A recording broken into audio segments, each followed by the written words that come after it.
Andito tayo sa backyard ni Ino and Nelly. This is a beautiful backyard. Very homey. Very homey. Ito ang kanyang plantitas. Vegetable plantitas. Hello! Hello guys! Kanyada TV po.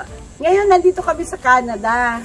Nandito kami kila Nelly at Ino. Dito sa bahay nila sa Canada. Nanggugulo lang. Magluluto ako ng inihaw na liempo at ginataang mackerel. Maglalagay tayo ng sili. Dito may tanim si ano eh. May tanim Uy, nagpaalam ka ba sa may-ari? Oo, nagpaalam ako. Nang nenenok ako ng sili. At saka ito, nagpaalam ako kay Nelly. Tatlo lang. Yang fresh from the garden of Nelly. Okay. Kamay naman dyan. Ayun si Nelly, oh. Ayan. At saka si Ino. At ito si Ino. Ginulo namin. Kanina kami dumating dito. Kaninang umaga. Kagabi lang kami nagsabi na kami ay pupunta. Ayan. Kaklase po siya ni Alvin noong high school. So, alam niyo na ngayon ang mga edad. Bata pa. Bata pa. Taratado to, oh. May mga edad namin, kami mga bata pa, bata isip. Guys, ang lulutuin nga natin ay ginataang mackerel at inihaw na liempo. Yung pong mackerel ay iihaw ko muna bago ko siya gagataan. At nasaan yung mackerel na napagalitan ka? Ito, inaway kami nung incheck. Sinigawan ako. Yan yung mackerel. Yan, fresh po itong mackerel na nabili namin. At saka ito naman yung liempo. Yan. Sarap ng ulam namin. Gusto ko sanang magturon. Kaya lang guys, wala akong mabiling maayos na saging. At yung plantain nila, hindi ko naman gusto yung sa turon kasi hindi siya masarap. Yung burong saging ang hinahanap ko pero wala po kami makita. Meron naman yung Thailand daw na saging pero puro green naman po. So, hindi natuloy. Nga, wala po kami turon. Wala kaming dessert.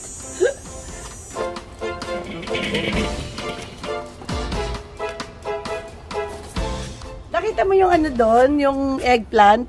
Hindi pa. Halika, tingnan ko. Ilakad mo. Halika. Doon sa likod. Ito tanglad, guys. Ito po ang tanglad. Ganun ba talaga tanglad? Merong mga ano? Matalas. Matalas? Oo. Kala ko damo lang eh. Parang talakit? Oo. Tapos ito another variety of sili. Yan ang panlagay sa tinola. Yan dahon. Kasi yun, pero maanghang yun. O hindi, ano ko lang dahil di ba ako mahilig sa maanghang. yung dahon yung pantinola. Oo. So, hindi ka na bumibili.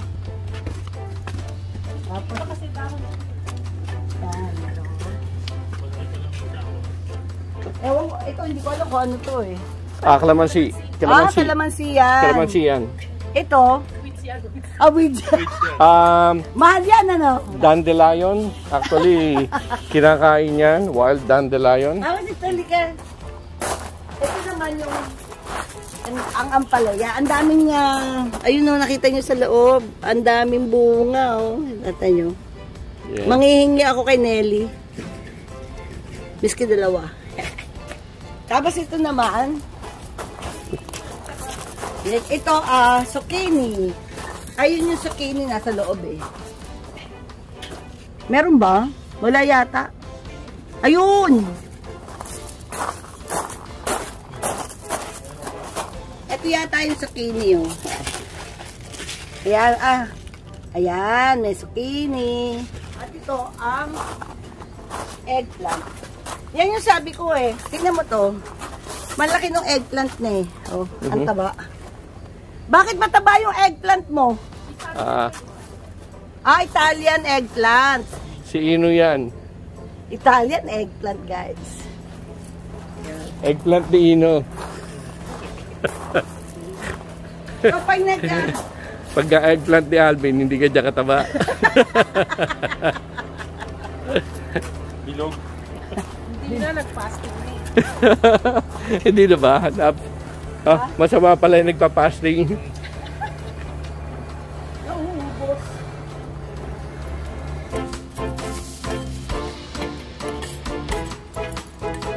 Bagong bago. Oh, Oo, ngayon lang yan naso to. natin. Ito na. Okay, painitin muna natin yung grill. Nice. Painitin daw muna yung grill para hindi po manikit yung isda. Ito, anong gulay ito? Nadamo ng aso. Akala Pet ano gulay. yan eh, pet grass. Oh, talaga? Para na sa kanila yan. May ganun pala, pet grass. no?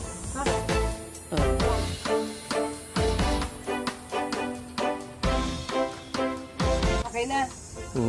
Bango nga eh. Medium high. Okay, ayan. Lalagay na po natin ang mackerel at ito ang iluluto natin na ginataang mackerel. Ayan. Ilalagay mo lang, pero si Ino mag-grill.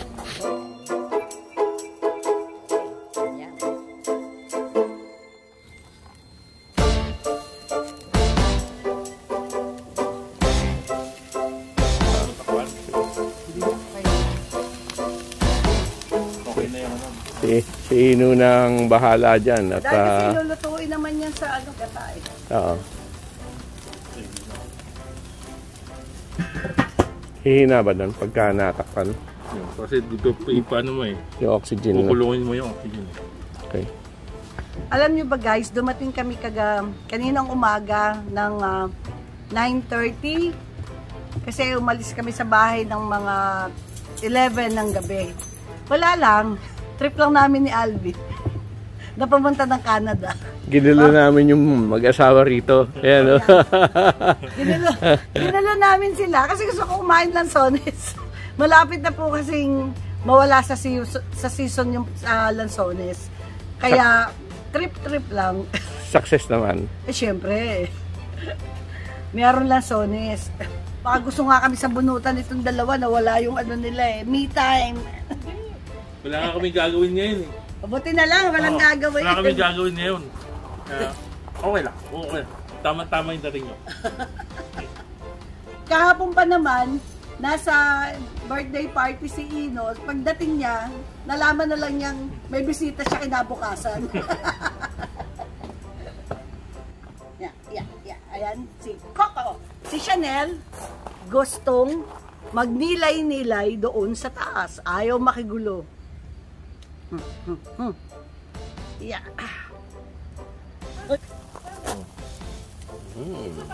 Kaya natin kinukulo para yung smoke, maano siya, ma-overwhelm siya ng smoke. Yung smoky flavor, ma-retain siya. Outdoor cooking tayo ngayon. Ang ganda ng setup ko Ang ganda ng likod nila Ino eh. Ito yung mga gagamitin natin at ihiwain ko po.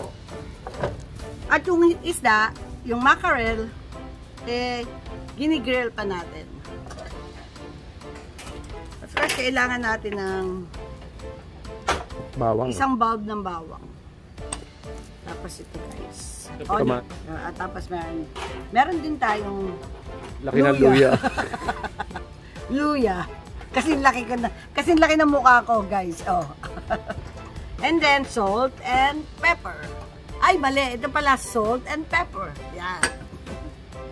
At of course, itong ating coconut cream. Coconut cream na ang kinuha ko kasi kailangan natin siyang patiimin. At para magmantika, mas maganda to.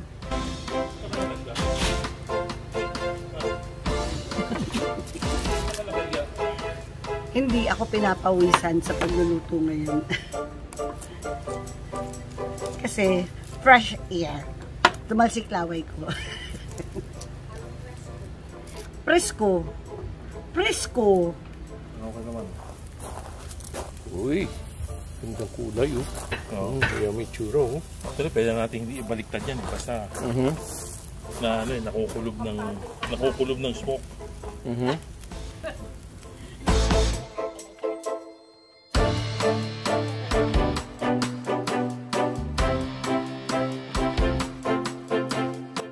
Meron din pong mga fur baby, si Ino at si Nelly. At ang breed ng kanilang pet o ang kanilang anakis ay mga Havanese. Ang gaganda nila guys. Laban, no?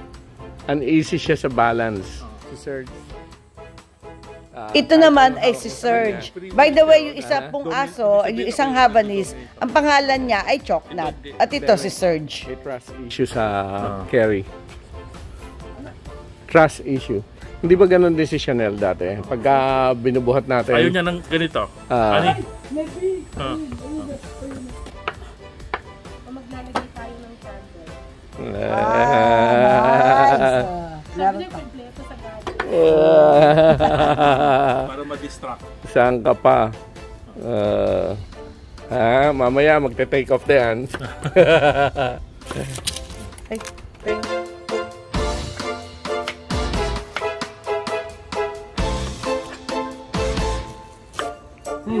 Yeah.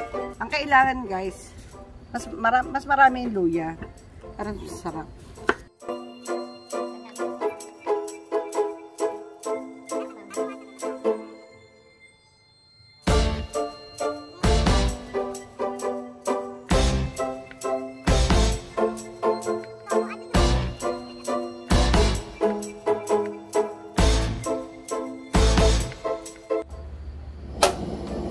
Malakas. Meron na yun? Ayan. Yan, meron. Lagyan natin ng mantika.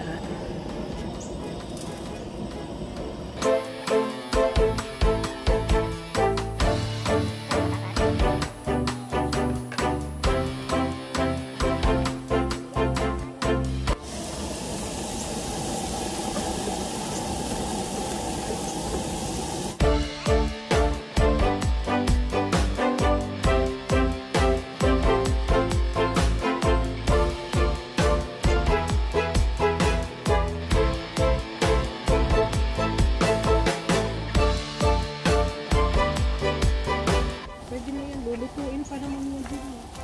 Pwede na yan. Pwede na yan? Oo. Ay. Ayun, natanggal na. Umapit naman. Ayan guys, hindi na kumakapit ang skin ng isda sa grill. Meaning, luto na po ang ating mackerel.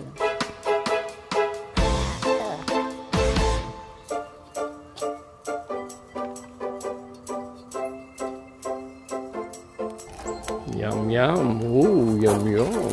Yan ang aming mackerel. Thank you. Ito na yung nihaw ng mackerel. And then, lalagay na natin yung ating onion.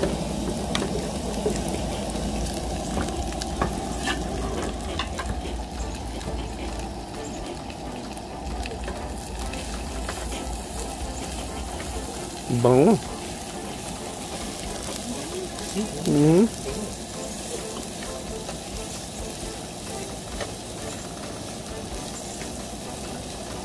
Bango ng isda? Ay, luya. Kala ko ako mabango eh. Amoy yung ulam.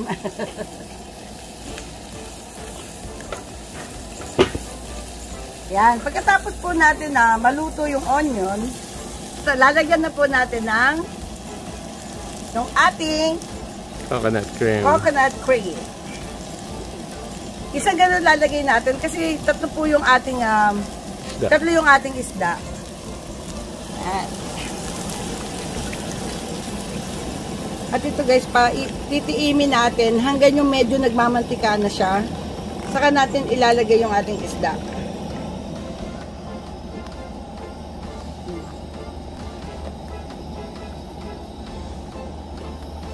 Okay.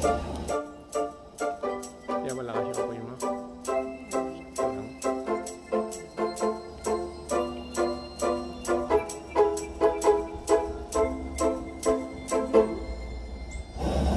At pagkatapos guys, pagkatapos ito, wag nyo nang haluin masyado para kumapit yung o magtiim yung ating gata. Ngayon naman po, habang pinatitiim natin yung ating gata. Ano ba ang Tagalog ng tiim? Pinatutuyo o para mag-evaporate yung liquid ng ating coconut cream, iihaw na natin tong ating liempo.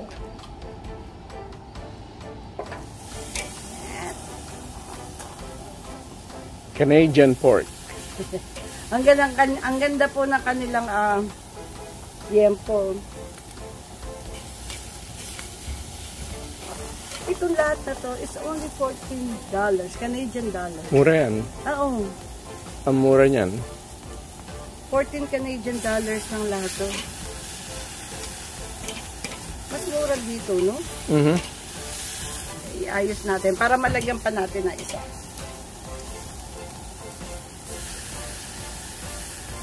Yan. Yes. There we go. Yan. Alright.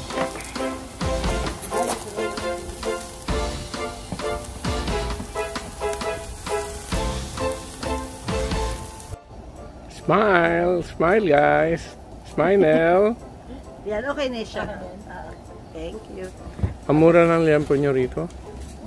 $14 Mura yan. lang $14 lahat yun eh. Yung isang slab na yun. Ang mura ng liempo. Tsaka ang ganda ng quality. Ang ganda. Bigyan natin. Siguro mga 1 tablespoon of rock salt. Yan. At saka ground pepper. Siguro mga half teaspoon of ground pepper.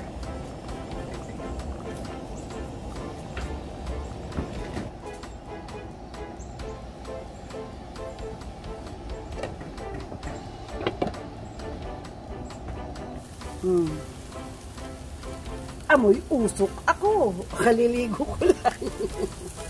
Uy, sarap. Ngayon guys, ako naman ay magtatatad ulit ng garlic para sa ating sausawan na ating liempo. Lalagyan natin ng garlic, ng vinegar, salt, at saka yung mga siling nasa paligid-ligid. Mangunguha lang tayo. Sige. Baka... Okay na yan. Yes. Kumbaga ganito lang kami ni Ate. First time ko guys na merong drone shot.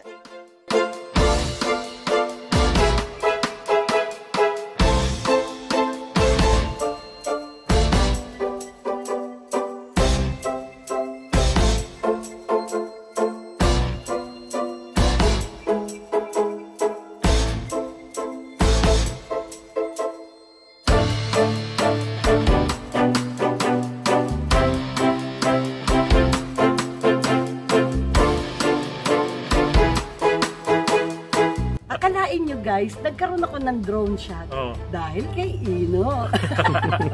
Baka akalain nyo, meron ako laging drone shot. Hindi po, dahil wala ako niyan. Siya lang meron. Hindi pwede indoor.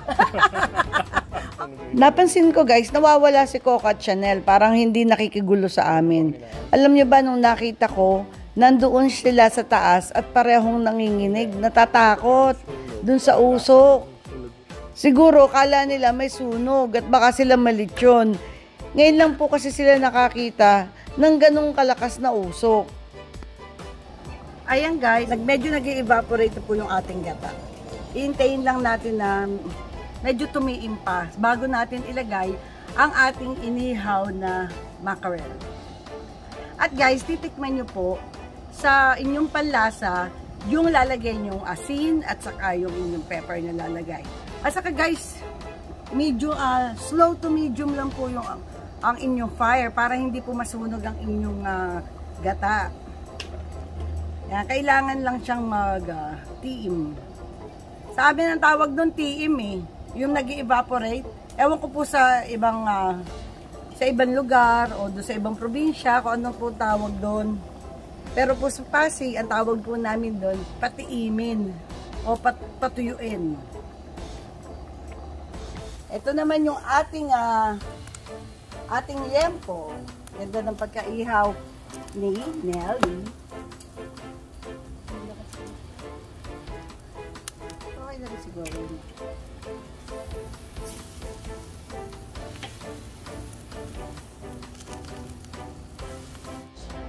Tikman natin ang niluluto nating gata. Kung anong lasa. Ang sarap na. Tawagin mo si Miss Nell. Ganyan na. Tapos yung isda kasi. May auditor. Dumating ang auditor from... Ano yung ano? Sakit tama. Ha? Tama lang. Oo, dahil dun sa ano, yung coconut cream. Ngayon, ganyan na po ang itsura niya. Dahil nag-evaporate na yung ating gata. Pwede na po natin ilagay yung ating isda. Which is? Yung ating mackerel. Yung inihaw na mackerel.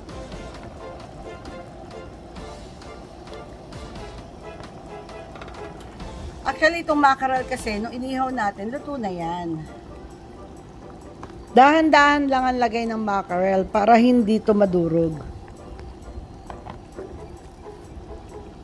At pag nailagay na natin lahat ang ating inihaw na mackerel, ito ay pakukuluan pa rin sa ating gata. Hanggang sa ito ay magmantika at magsasama o magko-combine yung lasa ng ating smoked mackerel at ang ating gata. Ang tanong sa akin ni Nelly ay kung pwede daw itong lagyan ng gulay. Pwede po, lalo na yung sigarilyas o kung gusto nyo naman sitaw, spinach, kung ano po yung gusto nyong prefer nyong vegetable na isama dito. Nakalimutan ko lang pong bumili sa grocery kanina. Although nakita ko na po yun, yung sigarilyas. Ang problema po, nakalimutan kong damputin.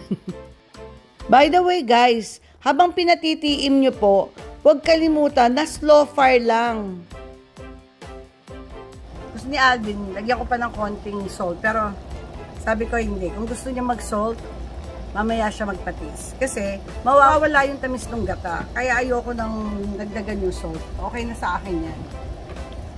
Ang masarap kasi guys sa ginataang mackerel o kahit na anong luto ng gata, malalasahan nyo yung tamis ng gata.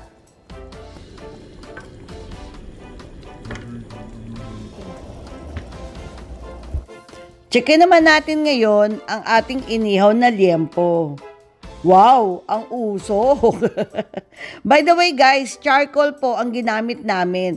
Kaya ganito ka-usok. At mas masarap kasi pag sa charcoal talaga, inihaw ang liempo o kahit ano man ang iniihaw nyo. Nagda-download siya siguro. Stuck doon sa kanyang drone.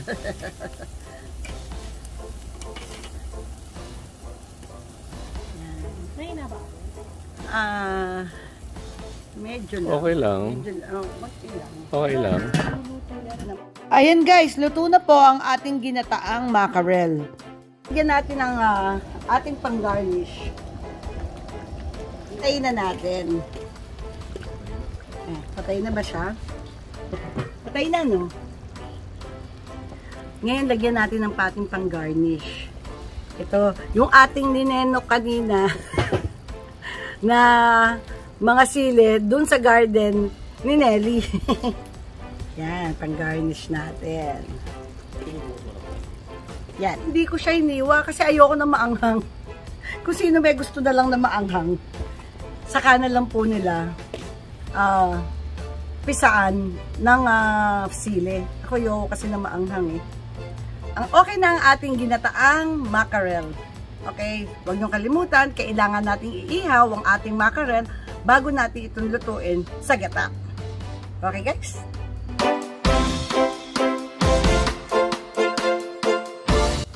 Luto na rin ang ating inihaw na liempo. Ang ganda ng pagkakaihaw, guys. Oh. Ang sarap. Okay na Yan, siguro luto na siya. At pwede na po kaming kumain.